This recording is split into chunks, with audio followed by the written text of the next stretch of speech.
বলছি সাউথ কলকাতা থেকে 500 টাকা নিয়ে এসেছি। আচ্ছা আজ নর্থে। আচ্ছা, তো এখানে শুনলাম জাম্বো রোল খুব ফেমাস, তাই 500 টাকা নিয়ে এলাম। 500 টাকার মধ্যে কি কি পাওয়া যাবে? 500 টাকা আমাদের দোকানে লাগবেই না, লাগবে না? মাত্র 40 টাকার জাম্বো রোল, একদম 18 ইঞ্চি জাম্বো রোল, মাত্র 40 টাকা। একটা রোল কেউ একা খেতে পারে না, একটা রোল কেটে খেতে হয়, তার মানে 20 টাকায় কিন্তু কমপ্লিট। তাহলে 500 টাকা লাগবে? হ্যাঁ, একটা রোল কেটে খেলে দুজনের পেট ভরে যায়। মাত্র 40 টাকায় হয়ে যাবে। 500 টাকা দিয়ে কি করব? আমার তো 40-এই কমপ্লিট হয়ে যাবে। তুমি এটা রাখো, আমাকে খুচরো দাও। তাহলে এটা রেখে দিচ্ছি। হ্যাঁ, এটা রেখে দাও, আমাকে 40 টাকা খুচরো দাও।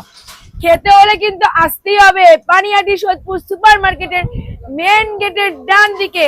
যারা বুঝবে তারাই খুঁজবে। আর সজল মায়াবী মশলাটা দাও। আর ভোরে ভোরে দেখো মায়াবী মশলা শেষ, মশলা শেষ হয়ে গেল, কালকে আবার পাঠাবো। আর ভোরে ভোরে মায়াবী মশলা দেবো, জানো, মায়া টানে টানে রোজ সজল বাসপুর সেন্টারে ছুটে ছুটে চলে আসো।